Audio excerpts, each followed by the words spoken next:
Yes, sir. Yes. Welcome back. Welcome back to another episode of the Dynastyers podcast. I am your host, your boy Darius Capers, aka Kung Fu Kate TTV on the Twitch. You know, gotta give me a follow on Instagram, Darius Capers. Also, Darius Capers on Twitter. Please do me a favor. You already know how we start every episode. Shout out to our partners, the Capers Cares Foundation. Please give them a follow on Instagram as well. Yeah. Please do that. Last but not least, definitely give us a follow, give us a subscription on YouTube, give us a follow on Instagram at the Dynastyers podcast. You see it scrolling on the bottom below. It's gonna be scrolling through the episode, but y'all already knew that because we got this perfect new platform. Shout out StreamYard. We love it here, man. It's lovely here. So I'm gonna go and go around to the panel and let them introduce themselves, man. Starting with my boy, my brother, the commander, Alex. Go and introduce yourself to the people, man. Man, what it do, family, Dynastyers family? It's good to get back, connect with y'all. We ready for y'all, man. It's your host, one of your hosts with the most. Keep it true as I can be. Um, Alex Reed. I'm happy to come back to y'all. Let's get into it, man. Let's get into it. Yes, sir. And next we got the Indianapolis Colts, the Hey, you, sound of Indianapolis himself, back on the yeah. episode for his first time on the new platform of StreamYard. Kurt, Yeah. go and introduce yourself to the new viewers we might have. That this the first time them seeing you, man. Yeah, this your boy Kurt. Always at I am King Vincent. I'm up there. I don't even know if you can see that, but Twitter and Instagram. Yes, I do finally have a Twitter now. Am I active? I will be. But this your boy Kurt, and I don't like confrontation, but there might be some. Oh, last but not least, man, Super Bowl champion Henry, go and introduce yourself to the people, man. Ladies and gentlemen, it is the man, the myth, the legend himself, Big Hennessy, and I'm back for another hot take, another idea on what's getting ready to happen this week. Man, I'm so glad to be with y'all. You can always check me out at Long Live My Reign, all cap on IG. You can always check me out at the Capers Cares Foundation on Instagram, where we're always cooking up some amazing things. We are feeding 200 families here in the city of Durham in November. So if you want to tap in with us for the work that we are doing, hit my line, follow me on Instagram, hit me in the DMs. Let's see what we can do to make this thing happen. We're feeding people, we're changing lives, we're doing what we got to do. Yeah. Appreciate those words, Brody. And man, we're gonna go and jump right into the show because y'all know I'm hyped. My boys did their thing this week, man, and so we were successful against Philadelphia Eagles, and we actually gave them their first loss of the season. And that takes us right into the first point of Philadelphia and San Francisco, both being the two final unbeaten teams in the league, both taking difficult, tough, pretty much dominating losses this past weekend. And so I want this to be the first topic we tackle today. I want to pitch it over to you first, Henry. What are your thoughts on the Philadelphia and San Francisco losses, and which loss was worse in your opinion? I want to start off by saying I think you use language so crazy, Darius.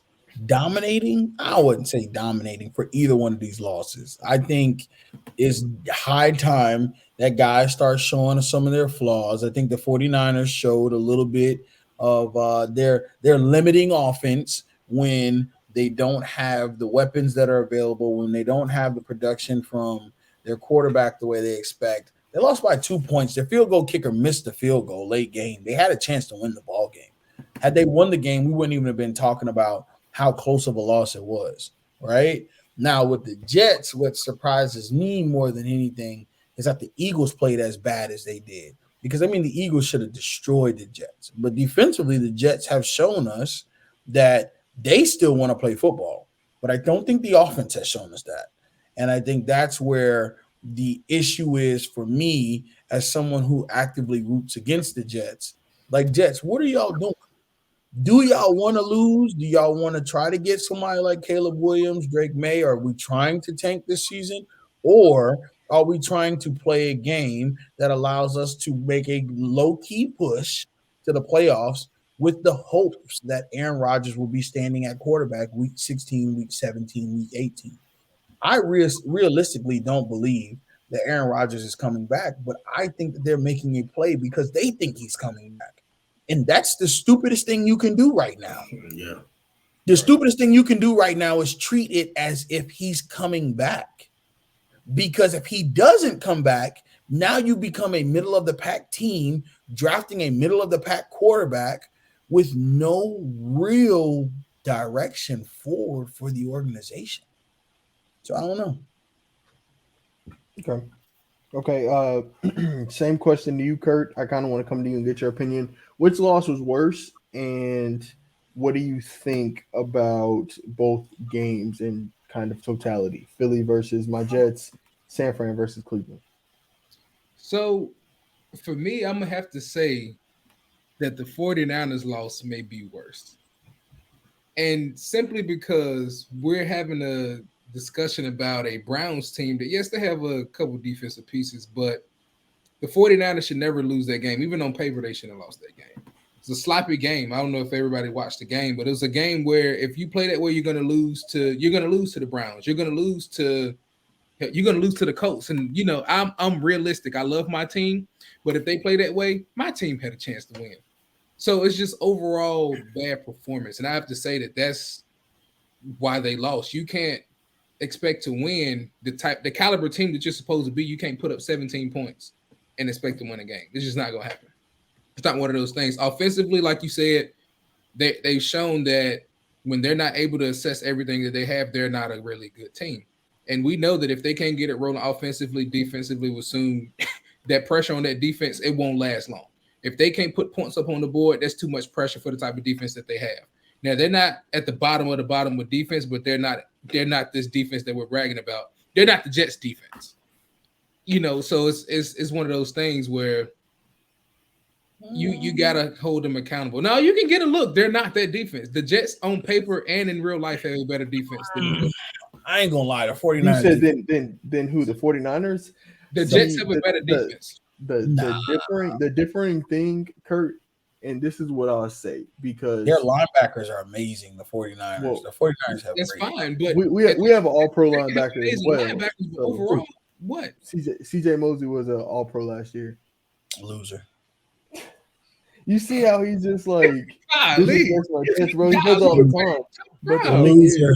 I would say, I give respect to honestly, Mosley. Kurt, I would say it's comparable though, bro, because on all three levels of the defense, we have all pros just like the 49ers do. Yeah. But I would low-key probably say the 49ers team defense is better because they have more, their supporting pieces are a little better than ours. Like, because they just signed Hargrave from the Eagles. They got Hargrave over there now. And so it's like, man, we ain't even really talking about him. And he was just one of the pieces for Philly last year. So and I think to your point, right, Kurt, I think you bring up a really good argument, like who has the better really good defense. Who has a better defense? I appreciate defense? You saying my Jets though. No, bro, in my eyes, they still have the better defense. I would pick the Jets defense. I mean, okay, and so my question would be then, so are you saying is Nick Bosa better than Quinnen Williams? It depends what you think. It depends. Think about it. Quinnen Williams is the second best player at his position as well.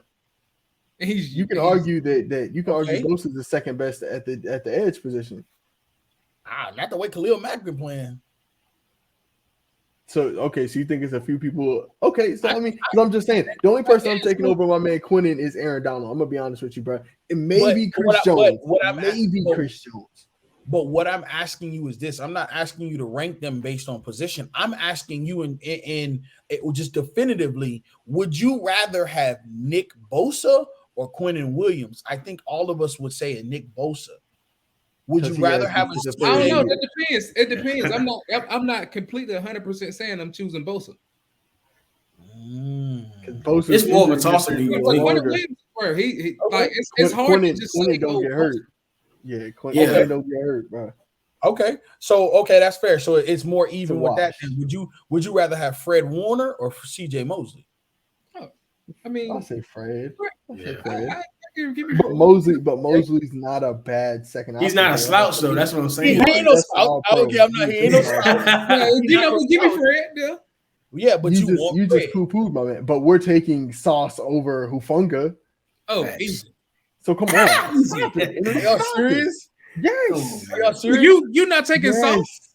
We're taking I'm not Sauce saying over I'm not Hufanga. saying I'm not taking Sauce, but one of the things we can't take away from is the fact that Hufanga is easily the best safety, in my opinion, in football right now. And who's the better corner than Sauce? Sauce was the first team All-Pro last season. Off of last year, he was the best cornerback in the league. There's a couple corners better than Sauce, bro. Who? Sertan? Sertan? Sertan's the only person. That's the only person. Sertan I'm was trying to the hear. best. The only person. The only We're person. not, I didn't say That's nothing the bad only about argument. Sortain. That's That's the the only only way you argument can I'm give trying to me. hear. I'm That's the still only way you taking can Like give no me. one else, bro. No one else. I I'm think not trying to hear Jair no more. Tre'Davious White. I'm not trying to hear my man from the Yeah, Saints. Tre'Davious My White, man he's from the like 45. Ravens. He's done. All them guys get hurt too much, bro. Sauce 'Cause they is young older, and bro. healthy. They older niggas. It's Sauce's game now. It's him and Sertan. I give you Sertan. Sertan is a good one. Yeah, He tackles. He, That's what I like he, about he Sertan. he get after it, yo. He covers Hey. and he tackles. That's the And- thing I and like low about Put key- him. your ass in the grass. and Come on, man. Come on, That's bro. our old You let it saying, slide one man. time? Nah, You ever heard your ass that in the one- grass? that- You ever heard yeah, you- I've you all heard right, ever- that. I'm done. I'm I've gonna heard leave Come on, it so that. y'all alone. ain't never heard y'all asses grass, bro. I mean, Yeah, it's I like have. a beat I down, have. bro. I have. But it was just the fact that everybody was on that joint to just stop. Everybody, that was funny. All right, but even then, y'all only think Sertan is better. What's my man from the Eagles? What's Buddy name? Stop corner- it. Stop it. Who you talking Not Slay. Stop it. Slay Bro, been don't big you name ZT this anybody year. in that daggone nobody on the Eagles. Slay's we been talk about big Sauce at all. ZT this You year. talking about No. big play Slay? Oh, you tripping? Yeah, Oh, you too. tripping, bro? All right. Oh, well, okay. I'm gonna Whatever. take I'm gonna let it go. I'm gonna let it go. And Y'all- Slade wouldn't even pick himself over Sauce, Bro, realistically. stop it, bro. Sauce is easily top 3, and I'm saying top 2 because Sertain was also the other all-pro corner on the other side. It's only one I'm Sertain gonna get give you after that. it. I ain't gonna lie. Like Sertain, he aggressive with it. It's just a different type of like aggression. Like I would have gave you Marlon Humphrey back in the day because Marlon Humphrey, I'm a fan of Marlon Humphrey, but he's hurt again. I'm sick of him getting injured. Like nah, when he healthy, he got it, but you gotta be Oh, and healthy. let me ask you a question. Hufanga got drafted where? I don't know. I mean, what was it like? What was his? Where did in the draft did he get picked? It was like the 4th or 5th round. It was late. He was not an early. round Hufanga was pick. a 5th round pick. Yeah. He was late. He was late, 4th or 5th. I knew it was. Yeah, who He did was he a play 5th at? round pick. I'm gonna say this. USC, right? Was it USC? Yeah, I think he was USC guy. I'm gonna say this. You can't convince me that this is what I say. You can't convince me that Sauce is a better player when Hufanga got drafted later, lower stats, lower stock in the draft, and is doing the same thing. They doing the same thing. Like, But I think They Hufanga doing was this, Bro, good like in you gotta college, think though. it's like you I gotta think it was depend on circumstantial, what bro. the team needs at that point. Yeah, bro. I think that was circumstantial, bro. I don't think he tested well at the combine. I mean, he was good in college, if I'm remembering Hufanga correctly. Like he was good coming into the pros. I mean, into college, he was highly recruited. Like he was a top guy, bro. He just didn't test well. He was All-American. He was All-American. He was an Army All-American. So I got to give him that. He was also Polynesian High School National Player of the Year. But Yeah, so he was a he's good- a 4-star, 5-star coming in, right? Well, hear me, y'all. Hear me, y'all.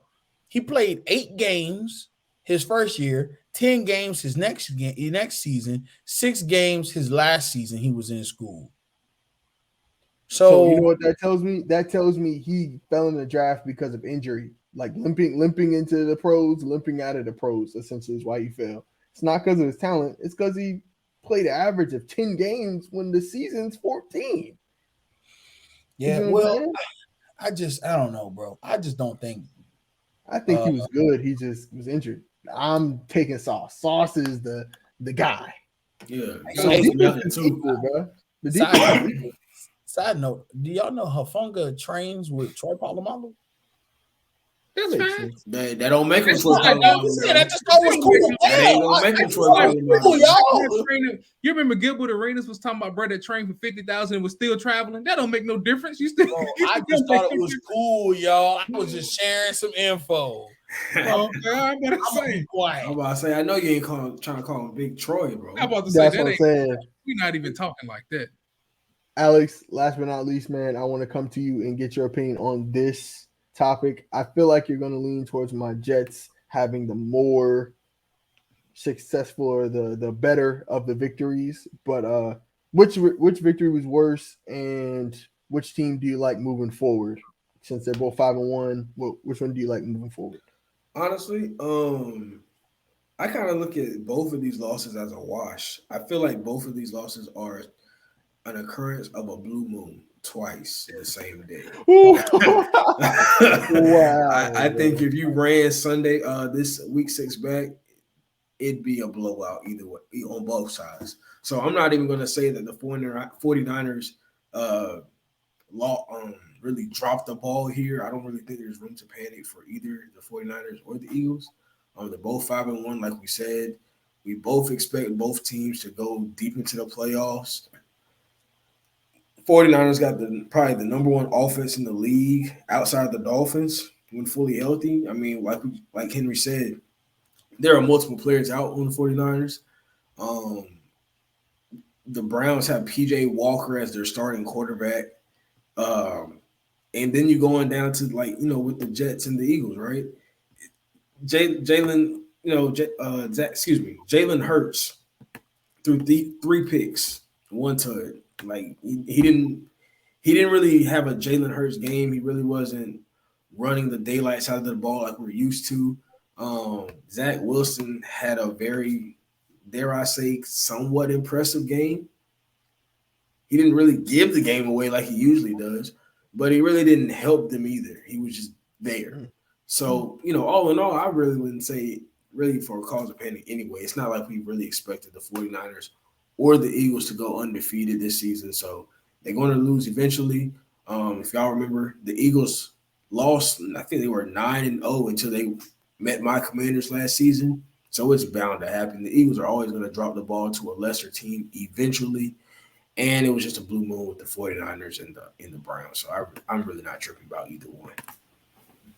Wow. I'll try my very, very best not to be offended by that, but I appreciate you keeping me honest, keeping me humble as a Jets fan. Can always depend on you guys to keep me honest and humble. Moving on to honesty and humility and maybe what we can consider the lack thereof prior and just getting shown that you gotta be humble, Caleb Williams. We have to talk about college football. Shout out to my man Marcus Jackson, man. Saw him this past weekend. He told me that we got to talk about how my guy Caleb Williams no-showed this past weekend. Can I jump in here real quick? I just think this goes to my point, Darius. Not everybody is transcendent. That's all I have to say. I mean, you don't even have to call my name no more. But we can't keep labeling guys transcendent when they drop the ball. My man has showed you that transcendent should not go in front of his name. But see, this is why I want to leave this topic off because I want to defend my guy Caleb Williams. He's not the first elite player to have a bad game. He's not. He's not going to be the last elite player to have a bad game. It happens all the time. Patrick Mahomes had a bad game against my New York Jets. Josh Allen had a bad game against my New York Jets. We force great quarterbacks to have bad days against my New York Jets. And if Caleb Williams isn't careful, he's going to end up a New York Jet, and he's going to be out of the league just like Aaron Rodgers. All I'm saying is this. I don't see a problem with him losing to a team in Notre Dame who is a top 10 team but in the preseason polls, and if I'm not mistaken, ranked higher than USC or ranked as high as USC in the preseason polls. They were not no pushover team. Notre Dame is a quality team. Notre Dame's two losses this season were to tough teams. They lost to Ohio State, a team that is looked at as a national championship contender, in Louisville, a team that has honestly surprised a lot of people and is actually ranked in the top 25. It's I not hate like they lost. I hate they lost Saturday. that's what I'm saying. I hate they did as well. They have the quarterback they have, the young kid. He's nice, bro, but he's young. It's like you can't blame Caleb Williams for losing to Notre Dame. It's not like he lost to a lesser team. USC doesn't have the greatest amount of talent. They lost their number one receiver this past offseason to the draft. Jordan Addison is a Minnesota Viking now, making Kirk Cousins' life easier now that Jettis is hurt. He don't got nobody great to throw the ball to. It's him. His O-line is average. This team was rated that high because of him being great. He is still transcendent. He just had a bad game. I mean, am I being too nice? No, I think I give you a hard time just because I don't like the fact that you use transcendent for a bunch of guys, because there are guys who are legitimately transcendent that we didn't call that. Like y'all, Reggie Bush transcendent, but y'all just I don't know what's wrong with y'all. I never said Reggie Bush wasn't transcendent in college. I never Transcendent said that. guys are Hall of Famers, and so he's a Hall of Famer. But what I will say about Caleb Williams is I don't like the fact that Caleb Williams sometimes plays football like he's bored. I think that the talent, the college level talent, is a little too lax for him. But to hear that he is considering coming back lets me know that this is going to be a reoccurring theme next season if he comes back, because Caleb Williams makes some really lackadaisical throws sometimes. Sometimes he's just not as accurate and as sharp when passing the football as he could be. And that's a problem for me as someone who wants to see him be the very best player he can be. I'm going to kick it over to you, Alex, and get your opinion on it, because I see you shaking your head. But I think that there's more to the game that Caleb can really do and provide for that USC team. And I just don't currently think he's doing it right now. What's your take, Alex? Well, I agree and I disagree. You think he can do more, bro? I'm sorry, Alex. You think he can do more than he's doing now?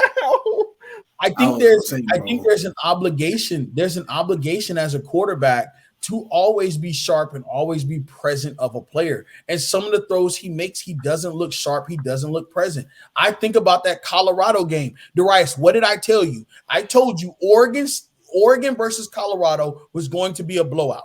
USC versus Oregon was going to come down to a one-score game. And what happened? It happened just like you and I talked about before the season started. And the reason why that happened was because Caleb Williams turned over the football a couple of different times against a Colorado team that he didn't need to turn the football over to. And he did that. Even his coach openly admitted sometimes Caleb just makes the bad throw. Sometimes he just gets a little ahead of himself. That is not a good trait of a quarterback. You can be a running back, and you get what I'm saying? Like, Caleb needs to take a step back from being Caleb Williams, and he needs to reassess what it is to play the sport, what it is to be the position of a quarterback. Caleb can do more by focusing in and locking more into what he's supposed to be doing in that position. I don't think Caleb is giving us his best right now because the game is too easy. Caleb reminds me of a bad kid in class. You need to assess why this kid is causing a problem, because he may not be a troubled kid. Maybe the work is too easy. Maybe the class ain't challenging him enough. I just don't think it's challenging enough for Caleb Williams at USC. Well, I'll let Alex go because I know Alex was that bad kid in class. This is what I want to say, Alex. They were beating Colorado by like 2-3 scores, and Colorado had to fight back. I don't know, bro. I'm just saying. But I'm gonna let you go ahead and go, Alex. My fault for cutting you off earlier, bro. Nah, you good, man. You good. I might have an interesting take, bro. You know, I think it's still, like we said, one game. Everybody's gonna have one bad game unless. And I don't think it's not fair. I don't think it's fair to not say he's transcendent, because what he's done up until this point has been transcendent. He is USC football. we wouldn't be paying attention to USC, in my opinion, if he wasn't the quarterback there. It's not like it's 2018 and Joe Burrow, and he's Joe Burrow, and he's throwing to Jamar Chase and Justin Jefferson. He's throwing to, serviceable college, wideouts. It's not like they're going to be top lottery picks, guys. So, he's doing what he has. But if he can still look transcendent while dealing with, dare I say, regulars, then imagine what he can do with an NFL roster. Let's say the Bears can get it together and they get him a great wideout, something like a come on, man. I'm just giving y'all scenarios right quick. That boy better not. Y'all both. If Chicago gets the first overall pick, he should go back to school. I want him in Washington, bro. I do too. Give him Eric Bieniemy with those weapons, with that running game. Keep talking. Yeah, keep talking. One of those teams will trash his career. I just want to put that out there. Who would? Okay, Commanders go ahead. Will not have a successful career in either one of those places. Okay, well, Kurt, I want to hear your take then, bro. What is your feelings on Caleb Williams? What team do you think would be a good fit for him as well? Since you're saying no to the Commanders, which I think would be nice. What's your fit? I think he's on a college level. I think he's playing great. I don't think there's not more that he can do. I've watched him play. It's like, bro, he's great.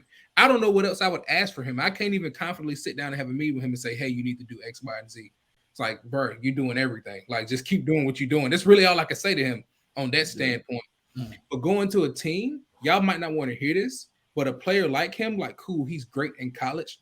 But a lot of these players like this that come out, they fail because they don't have the understudy. He needs to go to a team where he can learn the football game.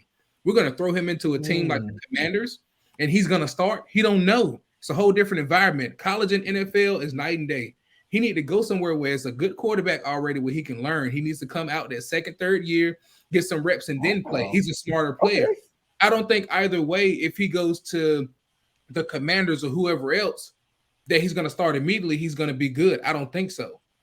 I think it's going to be one of those things where you want him to have an understudy. You saw how it was with before Tom Brady came out, he was an understudy. He learned the game. He was able to be a student without getting all that pressure. You throw him into the Commanders, and the Commanders, like, no disrespect to your team, that's not the pick of the litter where you want to go to anyway, even from a business standpoint. So it's just like, no, let him go somewhere. Small market. Yeah, so even then, let him go somewhere where, one, he can get acclimated to an NFL team, regardless of who that is, but someone that knows the game that can teach him the game and has a good offense so he can learn a legitimate NFL system. Because if he comes there thinking it's going to be USC, he might be Robert Griffin III for y'all.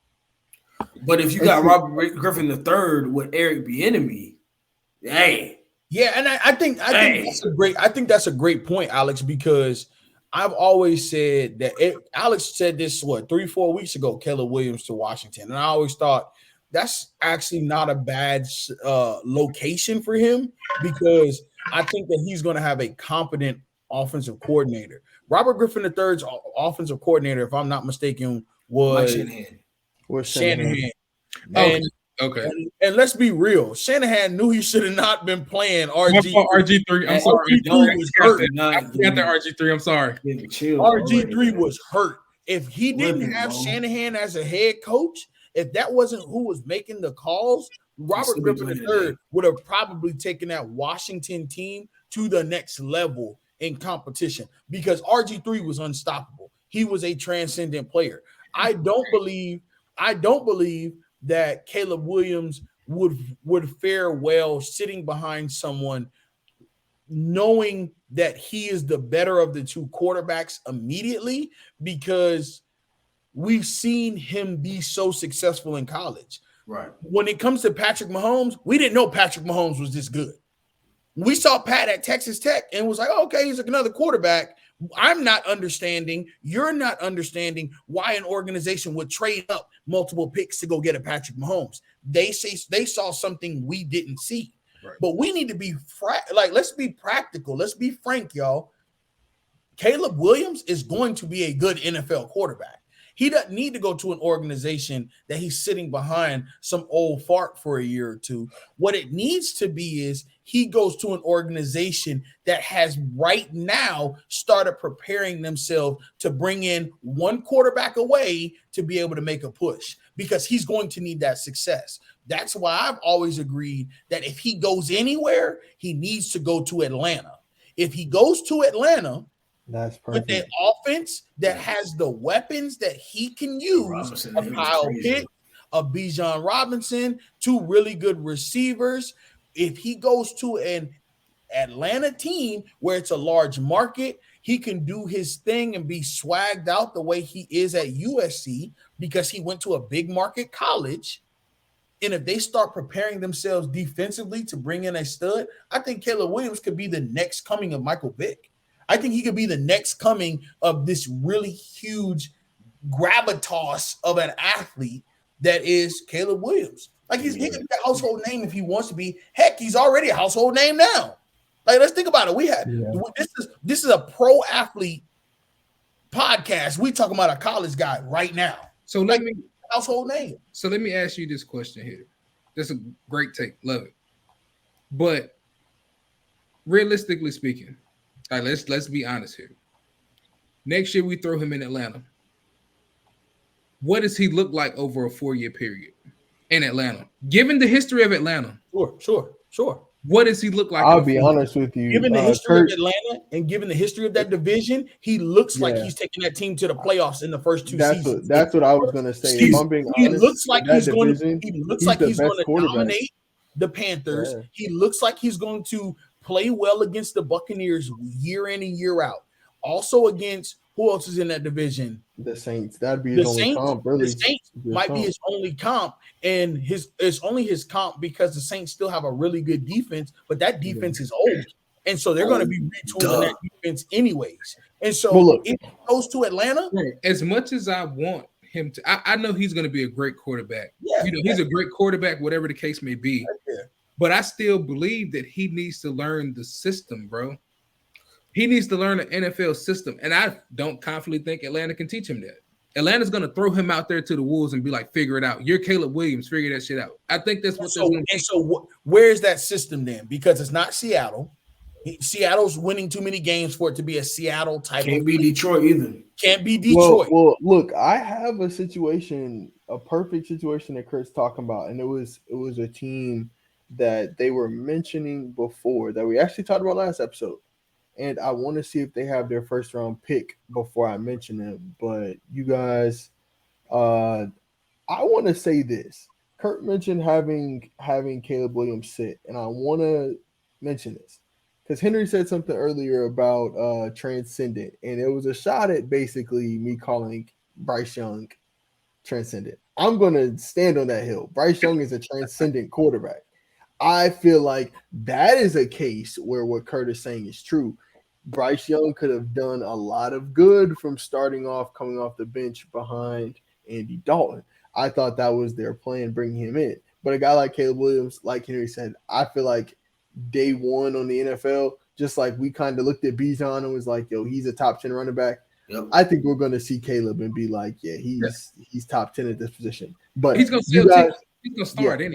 I wouldn't be surprised if he only plays one preseason game when he gets to the league. 2 preseason games. They like, yo, we're going to shut him down. Let's go ahead and make sure he knows the offense. Let's keep him healthy for the start of the year. He's one of those type of players. He's going to be there. And I feel like that's going to be his reality. But do I think that'll help him long-term for his career? No. And see, look, I just verified this team, and I wanted to let you know that I have the perfect situation for what you're saying, Kurt. The Denver Broncos have their the crazy part is I won't say that, but that's what I was thinking, bro. Because now he can come right in. Great coach. You have a great coaching environment. Y'all don't want to hear this, bro, but like that might be his best situation. And it might not be. Yeah. It might not be that he sits for the whole season. He just needs to learn how that goes. Yeah. And Russ is a good pro to learn from, bro. Like regardless of all of the things that were said, I know he rubbed a lot of veteran teams the wrong way, but the young guys loved him. DK Metcalf swore by Russell Wilson once he left Seattle. Like he said, he's the one that showed me the ropes. He showed me how to be a leader, how to be a pro in this league. So I mean, for I what know it's you- worth, I'm just saying, bro. Like, it and works. I Like want, that's I a want him to situation be where Kurt successful. has. That's a I want him to situation be that Kurt successful. That's why mentioned. I'm thinking in these terms. I want him to be successful because I've seen so many times where they incorporate a quarterback because of college hype, and he get there and it's like he's seeing ghosts, a deer in headlights. It's like, bro, it's a whole different game, and it's just because they don't know. And by the time you figure that out, you in year 4 or 5, and you looking for your big deal, and it ain't there for you. Hey, gang, what if he went to the Vikings? That's another situation. But the thing with that Yeah, is, but Alex, he ain't although falling that he'd have weapons, Jettis is there. He'd have to play year one because Kirk's Yeah. gonna be a free agent. So And it's but so that it's so works bad. for Jettis. It's so bad that if he ends up in Minnesota, he might be playing for a Super Bowl. Because that division is sweet. That division is groovy right Oh, now. me. Yeah, he's That coming division there and be the is best groovy right quarterback in now. that division the Yeah. first day, The bro. first, That's and I another ain't good even one. gonna lie Alex. to you. You and I ain't Kurt, even gonna lie to you. y'all might be onto something. I ain't even gonna lie to you, Darius. You were absolutely right. He steps foot into that division day one better than Jordan Love, which is unfair. Justin Fields, you're not high on Justin Fields. You know, I think Justin Fields, another guy I've given the transcendent label. Bro, I I'm think not high Justin on Justin Fields is Fields. a talent, Bro, bro. I hey, think but Justin hold on, Fields hey, is a talent, hey, but bro. hold on. I want y'all to hear every guy Darius has been calling transcendent over the last year has had a terrible year. That's not Like, true. That's not true. That's not true. Zach Wilson was supposed to be transcendent last year. I did not say Zach Wilson was transcendent. I Bro, did not. bro, Zach was supposed to be transcendent. Zach was supposed to be transcendent last year. Justin Fields supposed to be transcendent.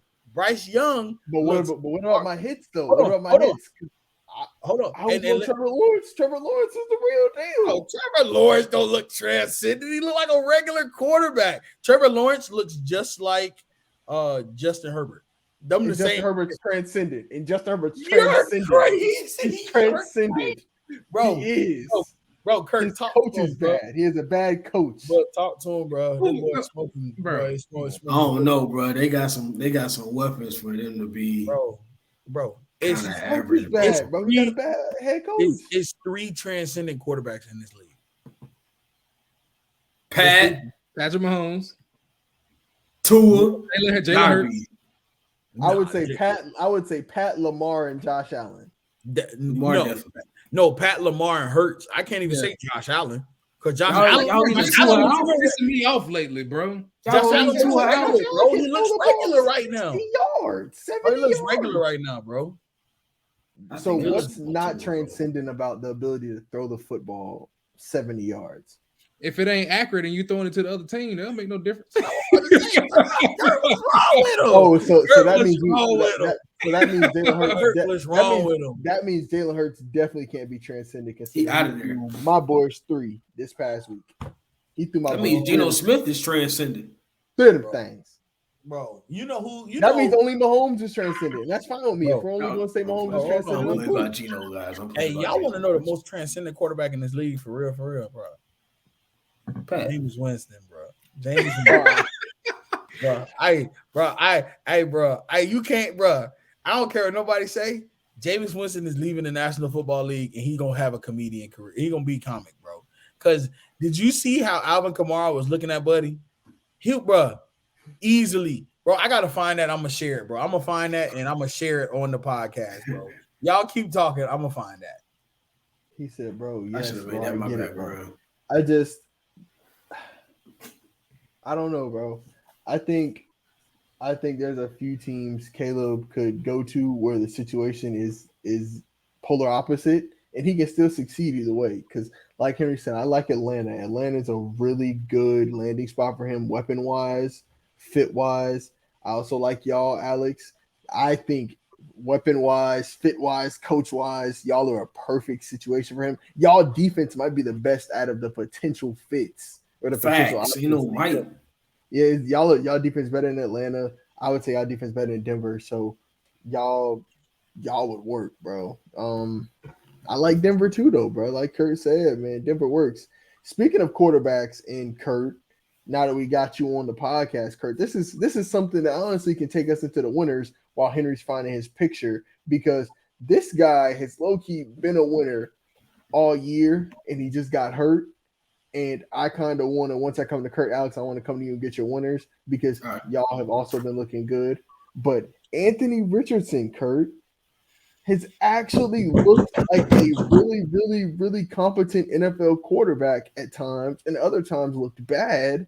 But then now it's looking like his rookie season may be done with the AC joint injury. It's looking like he may need surgery and be done for the season. So it's looking like he's already facing injuries. We know that's always a concern with bigger scrambling quarterbacks.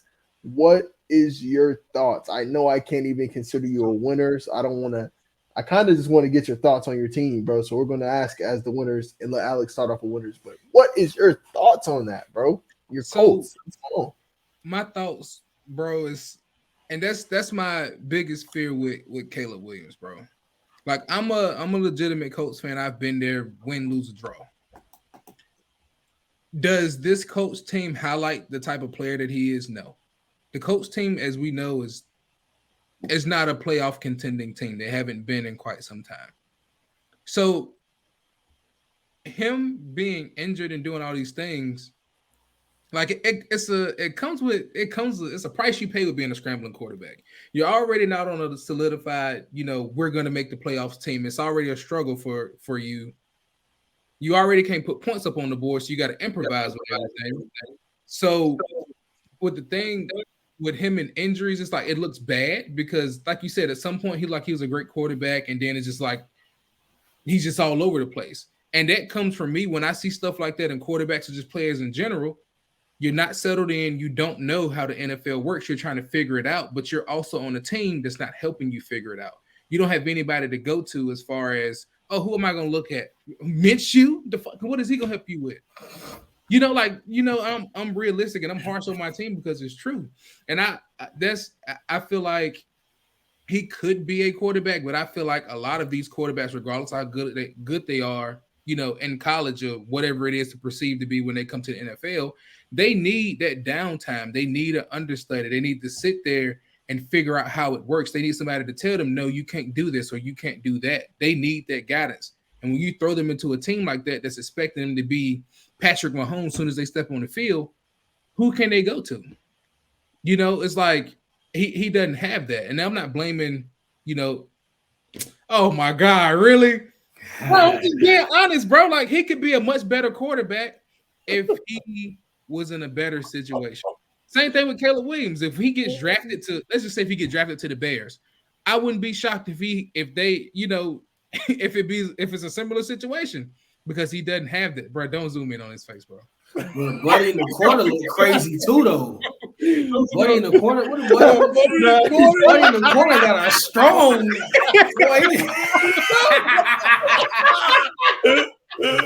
Buddy in the corner crazy. I don't even want to talk no more, bro. Buddy in the corner look crazy, bro. I was so locked in on Alvin Kamara that now this is my first time seeing bro down here look like this. Swear, bro. I gotta take a stinker, bro. That's the first time I ever noticed that, bro. I'm just so locked in on Alvin Kamara. I've never seen this guy right here before. Bro, Buddy in the corner looked like he holding back his laugh because he overhears the conversation. He like Alvin, you just gotta run like this. Just run a slant. You just gotta do that hard. He said, bro, coach already got on me for laughing during film. I can't laugh on the sideline, bro. I can't do it. Bro, but like, all right, so the simplified version, because bro, I can't even think straight no more because I didn't even see Buddy right there. That's hilarious. That is crazy. Like, nah, bro. Thank you for that, Henry. Like all jokes aside, bro. I think that he's in an environment where even if he was that guy, that's not the team for you to be that guy with. They have a lot of missing pieces on that team, whether that be coaching or players. They have a lot of missing pieces. So he's only as good as the resources that he has. And, injury is another thing. So you hurt now and you're not able to perform. So it's, it is what it is. Like he's a good quarterback at the end of the day, but he's not in the best situation to show that he's a good quarterback. So you'll continue to get these results, which is like, again, my biggest fear for Caleb Williams. You throw him in a team like that, he will have similar results, regardless of how good he is. Yeah, bro. I appreciate you saying that, bro. I just, man, we've been missing you on the show, bro. And I have been a big fan of what Anthony Richardson had been doing, bro. He really just been hooping. Bro, so he didn't even make a face, bro. He didn't even He say didn't make a nothing, face. bro. He wasn't even talking, bro. He Bro, just was looked like that. moving, bro. Bro, He just look, looked like he's him. moving, bro. Oh my Come gosh. on, Oh my god. Look, in the hands, like, all right, bro. All right, bro. Bro, Yeah, this the real about to fall bro. out. Stop, bro. Stop Bro, talking, bro. stop, bro. Stop talking to me. Look, bro. All right, bro. All right, bro. he ain't even a part of the conversation, bro. Bro, He My didn't man, engage with his Jameis quarterback Winston. at all. Jameis Winston is their this third is string quarterback, bro. hilarious, bro. I feel so bad for the Saints. Look at man. my man right here with the face though. He don't know what's going on behind Bro, him. my man He don't is a realize he's a meme now, meme bro. himself. Bro, Henry, please Hey, take a hey, snip of his picture. please That is send that gonna to be the the chat. thumbnail, bro. Has Please to send be that the in the thumbnail. chat, Bro. Bro, please, blah. yo. This one right here. This one right here. This is what y'all want. Yeah, bro, please, Y'all been waiting for. please keep Y'all that. been waiting for. Bro, hold on. Please Yo, keep that. hey, yo, buddy, really just So standing y'all- like that. Which Like that's one his, y'all want? Hold that's on. how he be when they be drawing up plays in practice. He be on the sideline looking. Oh, look, this what y'all want. Hold on, tell me what it's. Hey, now the crazy thing is my man got just braids all the way back, bro. No It's at the back of the hairline. Like, that's all he got. Bro, He don't got Hold no on. taper, no edge Bro. up, bro. Just got braids, bro. Just going back. bro, it's straight braids. Like that's it, bro. Bro. man.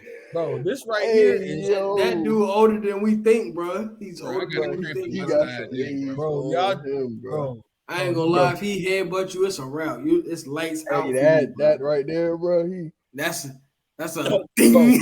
bro, this is crazy. Look at bro. Hey, face. everybody- Break it. You know that big Bro, symbol that they yes. hit that make that big Oh, symbol they hit? yeah. Yeah, that. Yeah, Bro, for sure. that's Bro, Henry, funny. please save that, bro. We need that as the thumbnail. Hey, for save this, bro. Alvin Kamara Amazing. and Buddy Face, bro. Bro, I'm sorry. I had to show the video, bro. The video was just too good not to show, bro. Boy, like Denzel Washington. That I feel like we're all considered winners after that laugh.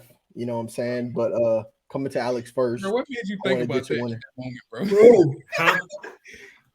Bro, Bro. so what happened was I had posted on my social media and people was laughing at it, but I didn't realize, you know me, I just post stupid stuff all the time. I'm not serious on social media when it comes to Long Live My Reign. When it comes to Capers Cares, we're locked in, we're focused, we're here.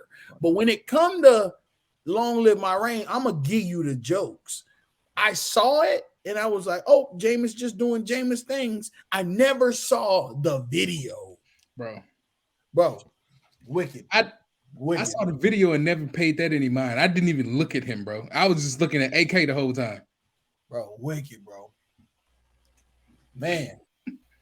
But dog, I mean, I think we're talking about winners, right? Let me focus in because I don't mean to be childish on the show. Alex hasn't said anything too crazy tonight, so I need to behave.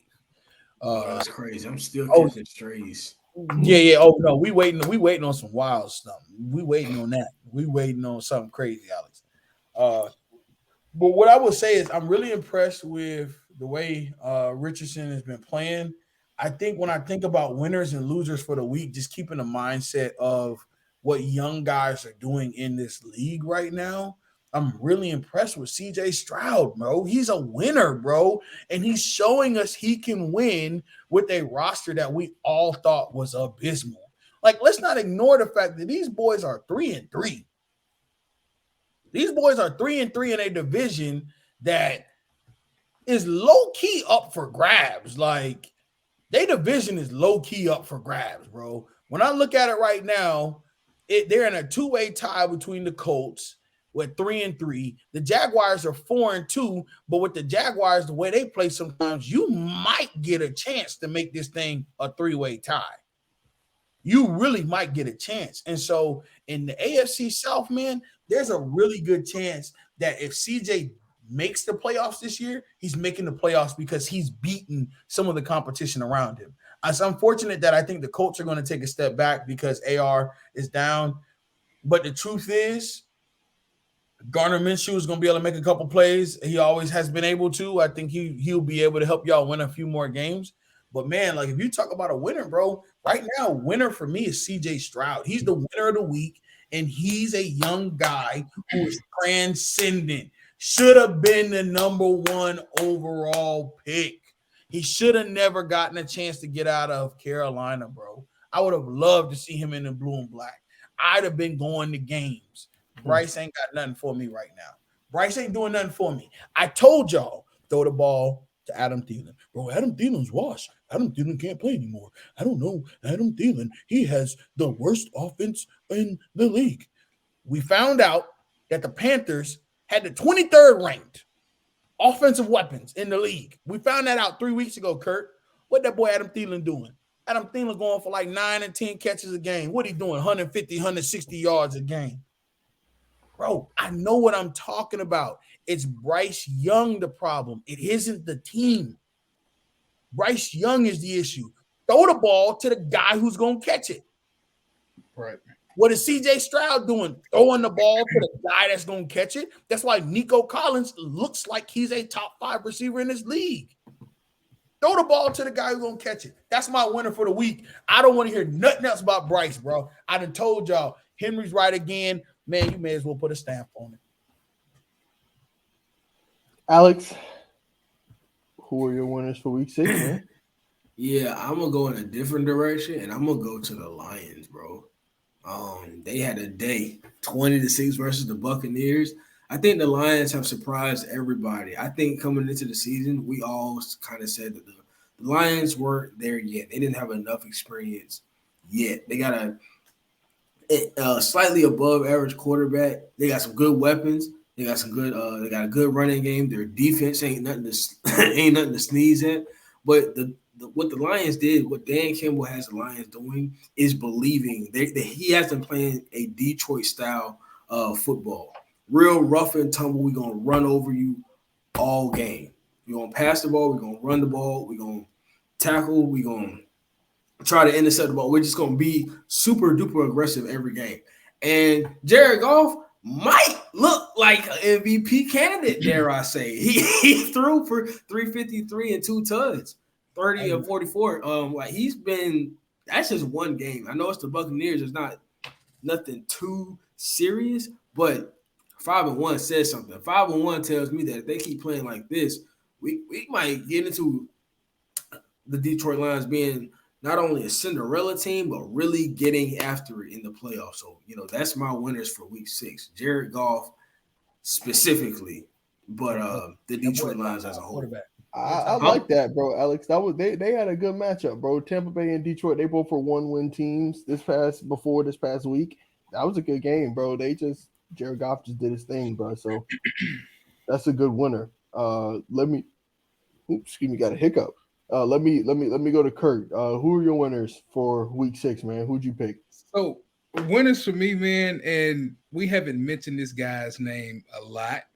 Even I haven't heard his name a lot, on ESPN or SportsCenter or whatever. But believe it or not, my winner this week is Cooper Kupp, bro. And I'll say Cooper Kupp specifically because not just 7 receptions and 148 yards and a touchdown. There were only 14 completed passes that game, and half of them went to him. So every other throw is going to him. At this point, the ball is going to him. He still got 148 receiving yards. I can't not pick him. Because it's like, if the guy's going to catch the ball, throw it to him. That's kind of what that situation was. And it helped that they got the win. Now, granted, it was against the Cardinals, whatever. They got the win. They needed that. They're at 500. They needed that to kind of turn it around if they could. Another one, honorable mention, don't want to throw this guy under the bus because it's big. Jamie Davis for the Commanders. I think he had a really good game. 4 tackles, 4 assisted. He had a sack and an interception. That's big in my eyes. I'm a defensive guy. I like a guy that can do top to bottom on the stat sheet. He filled up the stat sheet, whether it was pause, Henry. God knows, bro.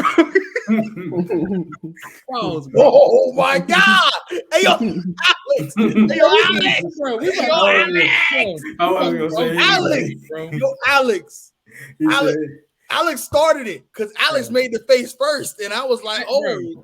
Alex did that." I'm I gonna didn't mention do that. Jamie Davis, bro. God, Bro, please, hey, bro. Ryan said he didn't want to say nothing. That was crazy. Bro, I was trying to be serious, bro. 'Cause I Hey, knew you what need he to change was your trying to tags say. to Cameron and Mace, bro. God, bro. That's crazy. That's what I'm though. saying, bro. All right, that wasn't you. Wow, I What didn't he catch do? myself. Hey, Hey, Kurt, what he do? I paused myself first before anybody said anything. Wee, boy, But yeah, y'all. bro, big kudos to Cooper Cup, man. I know that he can do it. I know that that's what they got him there for. But 7 receptions out of the 14 completed passes go to you. You score, you get 148 yards, and you get the win. It's hard to take away from that. I like all of those selections, fellas, but I'm actually going to go with a pair of coaches. I'm going to go with Mike McCarthy, and I'm going to go with Robert Salah. Now, The 2 coaches that lost. Mike McCarthy and Robert Salah won. Okay, Yeah. okay. My fault. Yeah, let me explain, bro. I'm gonna get to the reason why I chose him. So I go with Mike McCarthy because, as we all know, Mike McCarthy took over the offensive play calling this offseason.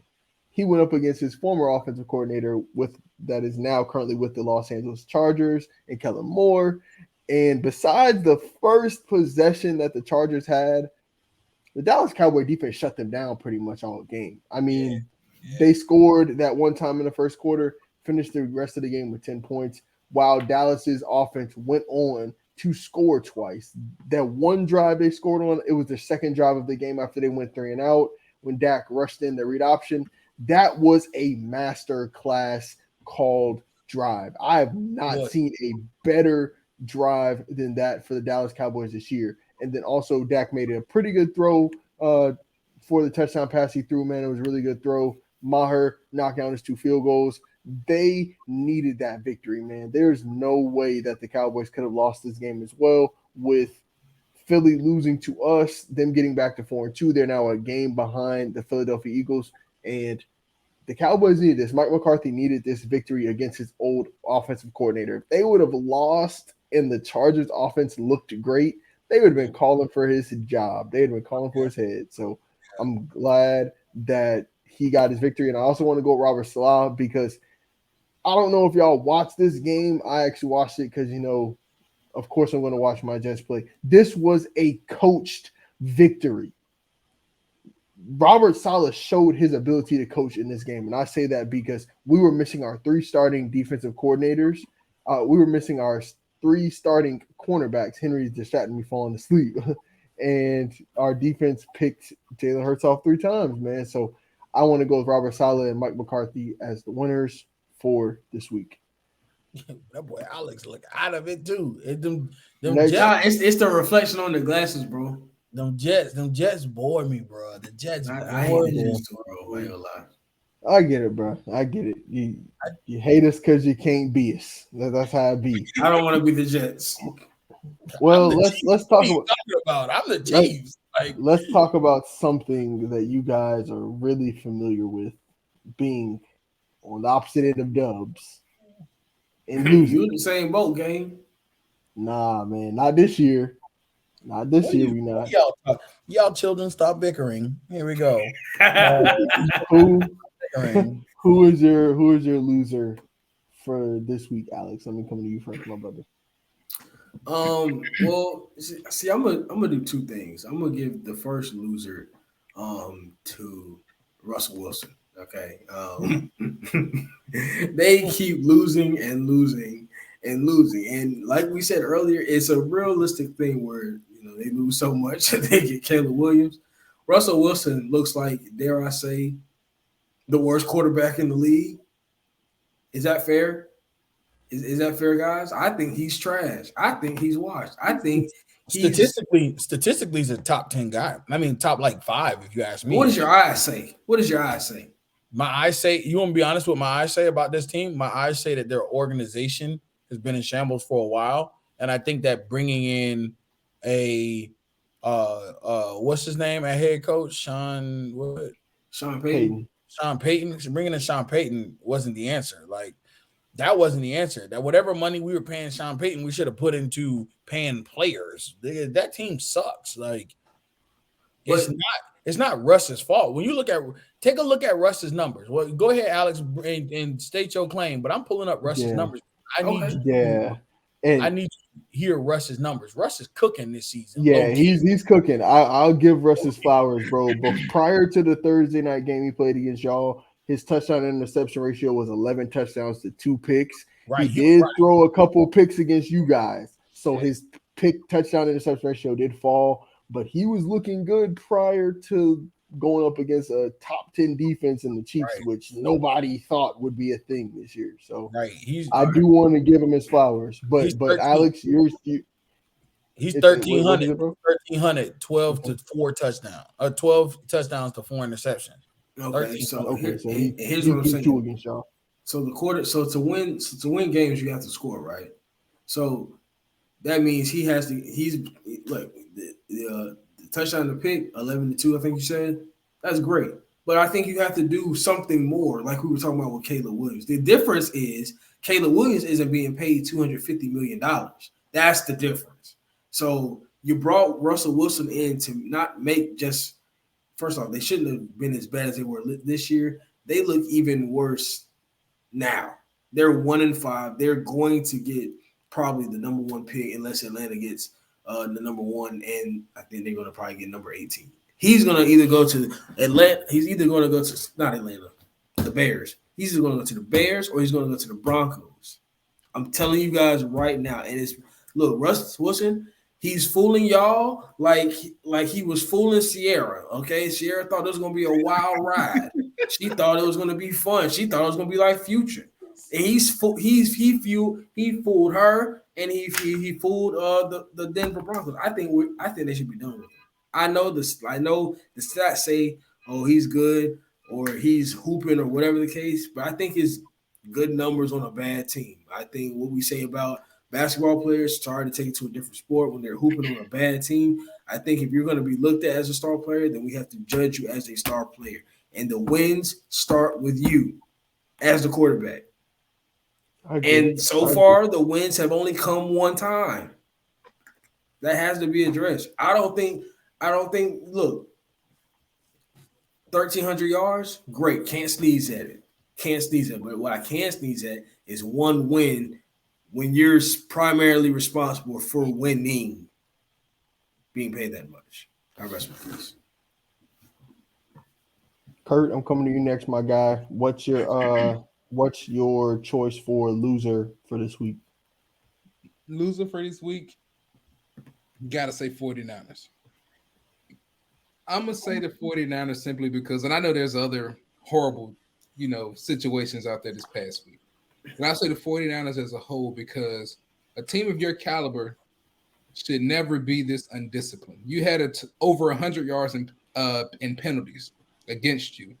You're only, what was it, 3 for 12 on third down efficiency.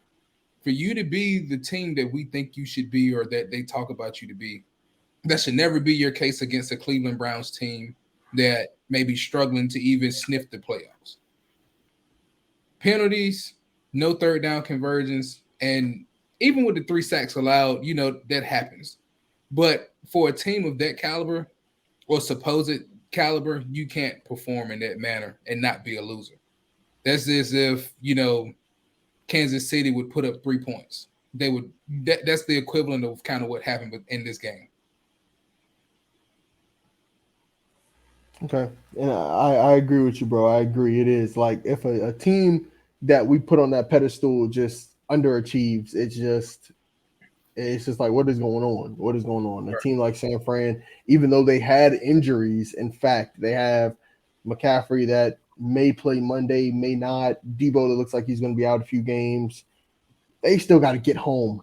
They still got to get that dub against the Cleveland Browns without Deshaun Watson. So I completely agree with you, bro. Henry, last but not least, bro, let me get your losers for week 6. Who did you think were the losers this week? The losers for this week were the New England Patriots because they let themselves lose to Jimmy Garoppolo, who they once had at quarterback. And I think that is a disgrace. But they are also winners of the week for this sole purpose that they are now 1-5. Their draft pick sits at number 6 based on the rankings. And I think that if Bill Belichick wants to keep his job, I think that there's going to be a play that he makes for the first overall pick. And if Bill can get a Caleb Williams, I think that could be the start of a really good partnership where Bill might be able to get another Super Bowl before he gets out of here. But that's just speculation. That's just me speculating. You know, I don't know Bill, but I know the frown and I know the hoodie very well. And I think both of those could compel him to make a good move. So. I agree, bro. I like that. I'm gonna be quick with mine. Loser for the week. I'm gonna go with Puka Nacua, man. He was on pace to have a record-breaking rookie season as a receiver, and with Cooper Cup coming back, this on the other side of the coin from Kurtz, winner. I'm looking at it, glass half empty. Man, he's Fell off. he's delegated to wide receiver 2 now, man. He got 6 targets this past week. He was going from getting 16 a game to going to 7, 4 catches, 26 yards.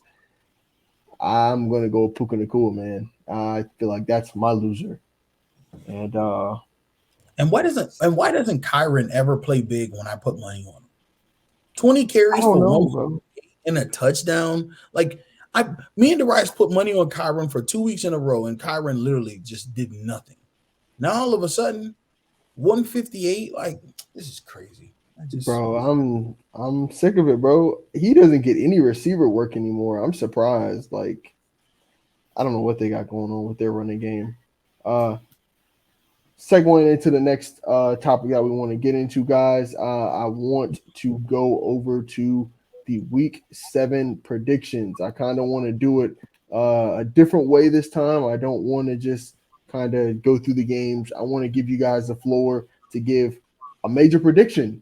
Week 7 coming up. A lot of the Dynastyers fans that as you guys know, Henry had a tremendous prediction last year.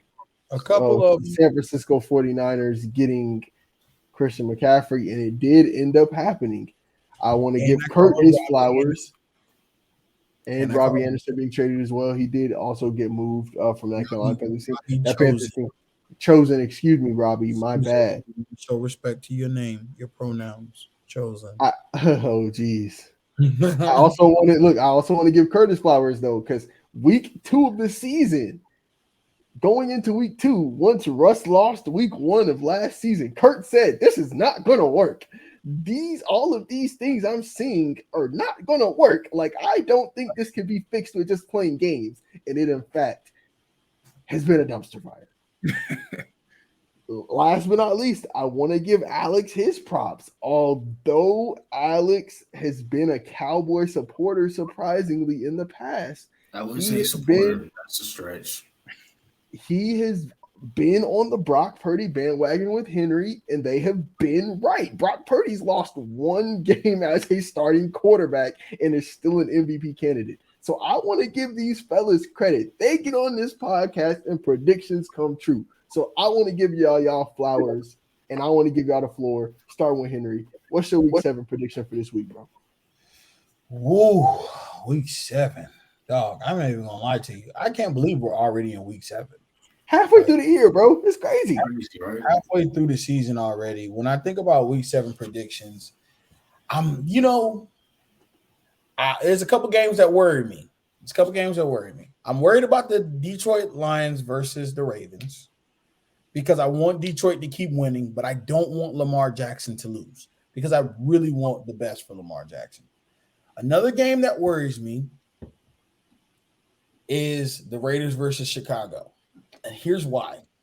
Because I could easily see a game where Chicago come and I'm talking about beat the brakes off the Raiders. I could easily see Chicago just like one morning getting out the bed and like, okay, we're going to go drop 40 on the Raiders. And the Raiders just get beat down, right? I'm also a little worried. Just a little. Not a lot. Just a little. Worried about the 49ers. Because there is a world where you've pissed off Kirk Cousins in such a way because the Vikings asked Kirk Cousins on last week to waive his no trade clause. And Kirk Cousins said, no, I will not. I'm not doing that. I'm not moving my family. I could see a world where on Monday Night Football, Kirk Cousins, who they say can't win on Monday nights, turns around and punches the 49ers in the teeth on primetime television, and the 49ers are sitting there licking their wounds after a 2-week-in-a-row loss streak. And so I could easily tell you one of my predictions right now is the Minnesota Vikings over the 49ers. I got Minnesota up 28-24 on the 49ers. I've got Detroit beating the Ravens 31-21 in a shootout into the fourth quarter where David Montgomery kicks into high gear and goes crazy. And I got the Chicago Bears winning at Raiders, knocking them in the teeth, showing them that we can play a little bit of football, that we're not that bad. And I truly do think that the Bears win out by 14 against the Raiders. That's my predictions for the week. Those are the games that worry me. Those are the games that scare me. But I can also see a world where Chicago Bears are like, no, we're going to tank. That's interesting, bro. So the 49ers requested Kirk to waive it to trade for him? No, the Vikings requested him to waive it to trade him where? No, they didn't say where. I saw the report on Twitter. I get all these reports that pop up on my phone from a bunch of insiders that I followed over the last year. Kirk Cousins said, I will not waive my no trade clause. And so I think that Kurt's got something to prove. I think Kurt's going to go out and he's going to put the Vikings into the playoffs. I can see it starting right now, right here against the 49ers, Monday night, October 23rd. That ain't happening, Kerry. That ain't happening. That's what I'm saying. Yeah, that's bold, bro. Him getting to the playoffs. Hey, Kurt, I'm coming to you, bro, because make some sense of what Henry just said about the Vikings making it to the playoffs. What are your Week 7 predictions? He made a prediction for the year. What is your Week 7, bro? I just need a week. So I'm gonna go through and name who I'm gonna win, but I got asterisks by 3 games, and I'm gonna predict those scores for you. So I got the Jags coming on top of the Saints. I got the Jags. No. Let me do Go ahead. Sorry. Respect. Yeah. So I thought y'all was going to camera. Hold up. Time out. So we had to jump on you. I thought y'all was going to camera and make that one. Bro. Yeah, I said no. That's what I thought he was doing. That's what I said. Kurt said I got the Jags coming on the. That's what I was like. Wait a minute, y'all missed that one. Coming on top of the. We gotta edit this out because I ain't got this many pauses, bro. Golly. That's what I thought y'all was. Cowboys going a mile a minute, crazy. Okay, so Kurt been on one. The Jags will win against the Saints. That estrogen Kurt been around. Kurt been around a lot of estrogen lately. Around a lot of estrogen. And Henry, testosterone boosters. Henry, I got an asterisk beside that Raiders-Bears game as well. And that's the one that I was looking at the most because both of these teams could really step in and win by double digits, or it could be a close game. I feel as though this is going to be a really tight game, but I feel like the Raiders will still get the job done. I just don't have any faith in the Bears, man. Like you said, they can step in and really blow them out. Like, it's cool. Like, it can happen. Chicago can do it, but I think the Raiders will come out on top of this game. Now, the Giants, I got the Giants for the Commanders-Giants game. I got Bills winning, Steelers. I got the Broncos by 10. You got the Giants, bro? Yes, bro. That's wicked, bro. I don't even know if Daniel Jones is going to play, bro. One season where anything can happen. He did that on purpose, bro. I did. We're not going to lose in no time. I don't even know if Daniel Jones is playing. Obviously, the Commanders are going to win, but I'm going against the grain just because I want to be different right now. The Giants are gonna win by double digits. I've been drinking hen dog, bro. You see. Nah, but for real, all jokes aside, this next game, this Broncos-Packers game. I know we talk about the Broncos and it's not gonna work. I feel like this is the game where we might see them actually put it together and get a win. I got them winning by 10, but the Packers are known to blow a lead, so they could come out and have a lead to start the game off, but I feel like the Broncos will come back. They'll put together offensive drives, get momentum, and I got them winning by 10. That's the other asterisk.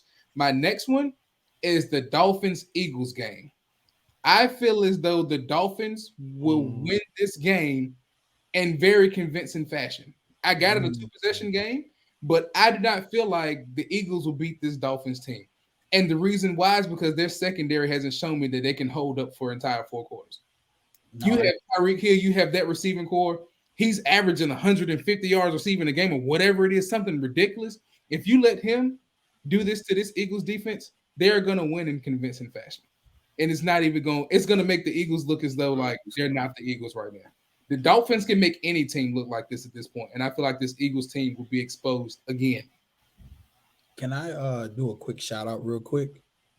Yes, sir. Shout out to a guy that I'm a huge fan of. Shout out to a guy that I'm so glad to see has found his way back to the National Football League. Welcome back, Julio Jones, now a member of the Philadelphia Eagles. Yeah. So excited to see him play football. The signing happened earlier today. Yeah, I sent that in the chat. Yeah. The signing happened earlier today. Julio Jones deserves to be able to receive his flowers.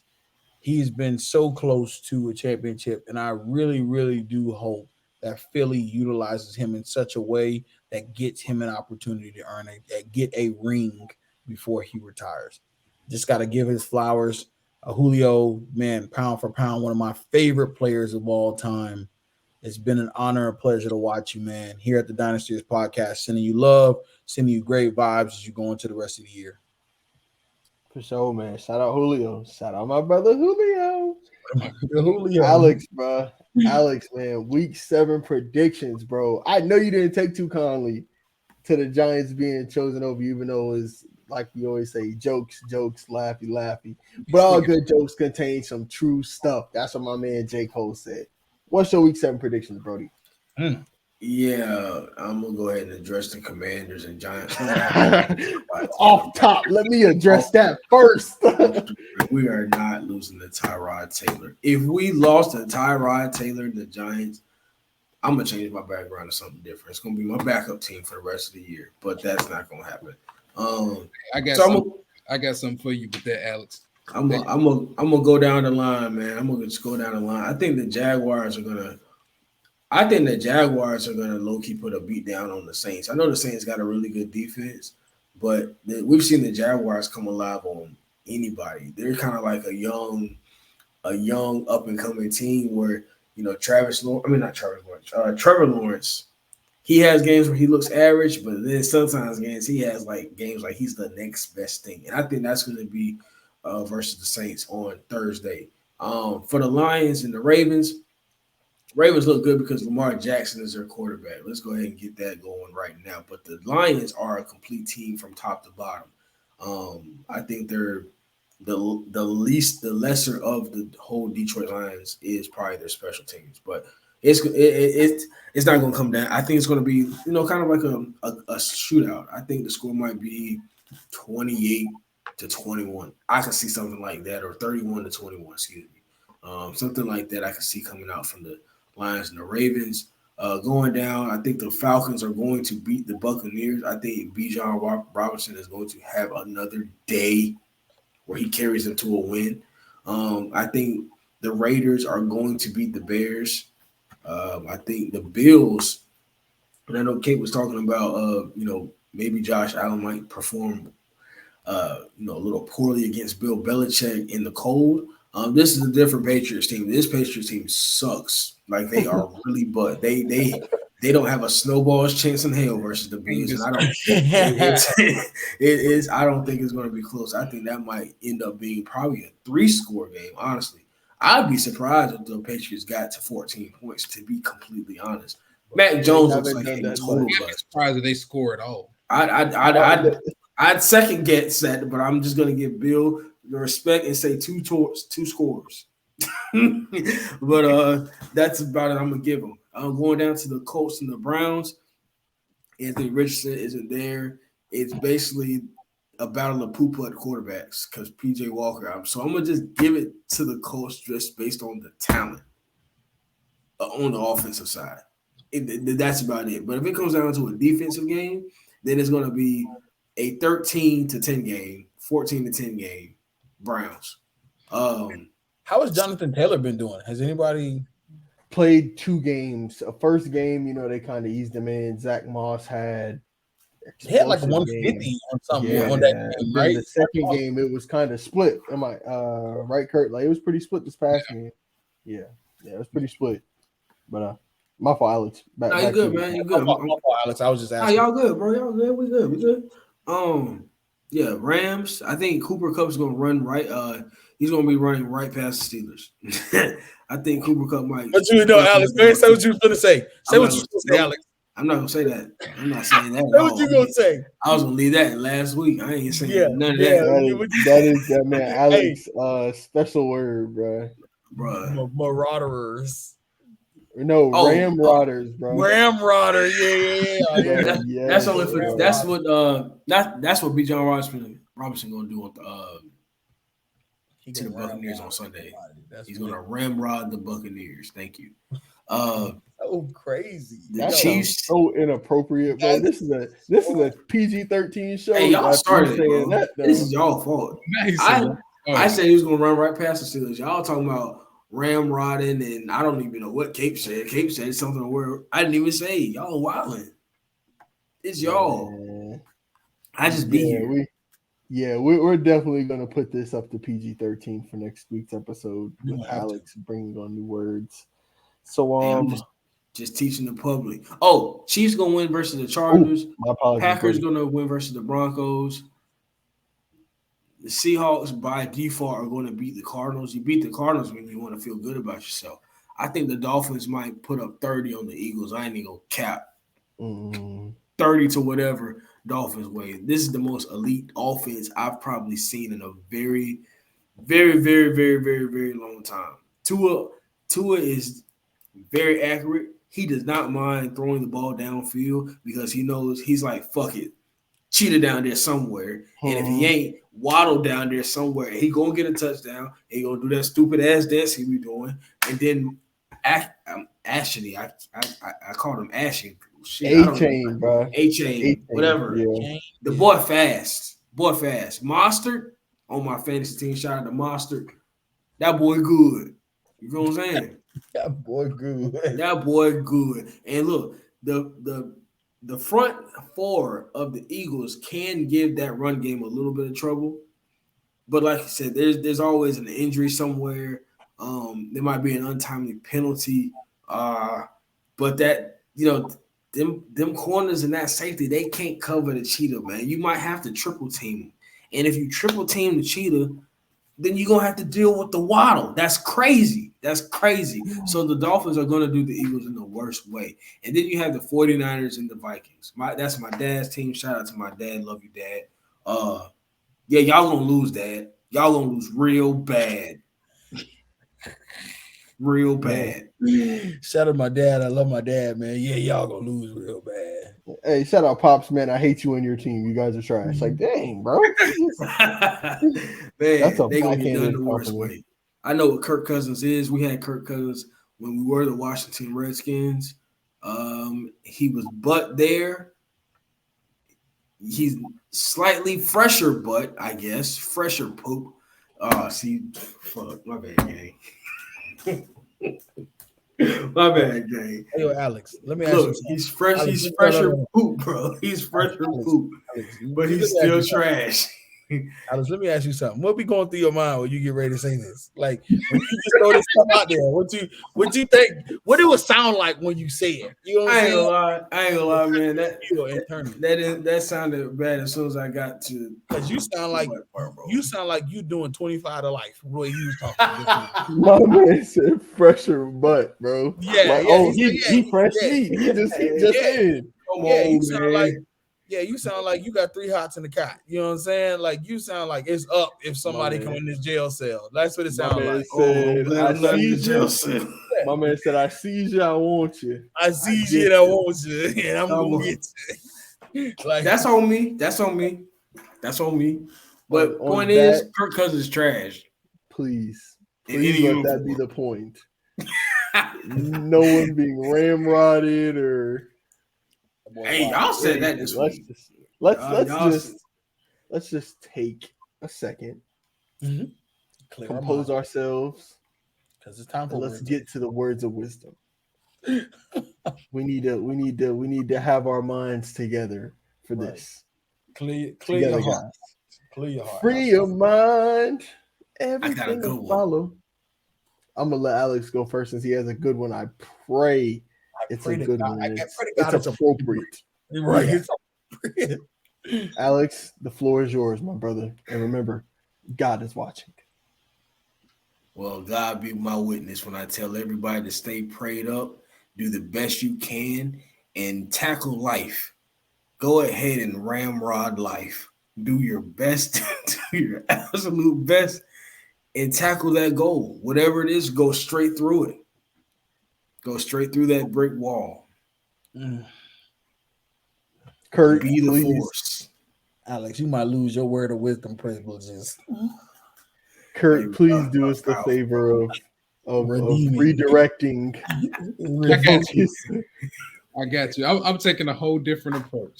Um, so my words of wisdom and encouragement. I encourage you all to pray more and fast more. There's a lot of positivity that comes from fasting. When we can show discipline and give things up for God, then He could be in abundance with His blessings, as He already is. We wake up every day is a blessing, but when you show discipline, I genuinely believe that everything that you're fasting for, the reason behind that fasting, will come into fruition. It'll happen. So be disciplined, pray, don't avoid fasting, don't forget about fasting because it's easy to do, and spend time with God because that's the answer to all of your problems. Everything that you have going on, every issue that you may have, can be found within one of those 66 books in that book. There, the answers there. Utilize it. I love that, bro. I'm gonna go next, man. I just want to say I appreciate you guys saying prayer, man, because some stuff going on with me, man, and just prayer and just believing and just knowing that God didn't bring you somewhere to leave you. No, He wouldn't give you too much more than you can bear. It's just good to know that, good to have that backing, and good to hear. Even though we know it, man, just hearing it from you guys, man. Kurt, you, Alex, you just going, and I know Henry's gonna bring something great as well. Just prayer, man, prayer. Just believe in it, because it's a major thing. So definitely want to say that. And last but not least, Henry, the floor is yours, my boy. Yeah, man. I think today's words of wisdom have all been rooted in being able to do the things spiritually that we need to find the nourishment, that we need to be able to find the peace, that we need to be able to find the sustainability on a day to day basis. I want to add, not only do you find your healing in fasting and praying and being faithful and being driven and connected to the power source, which is whoever you call your higher being, we also find peace. We also find strength. We also find power, love, hope in being in service of others.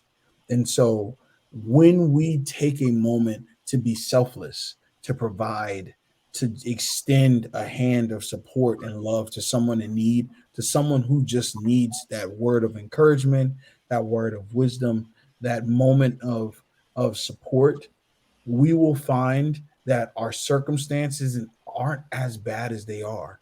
We will find that we are able to really help change the outcome and the perception that someone else has about their situation.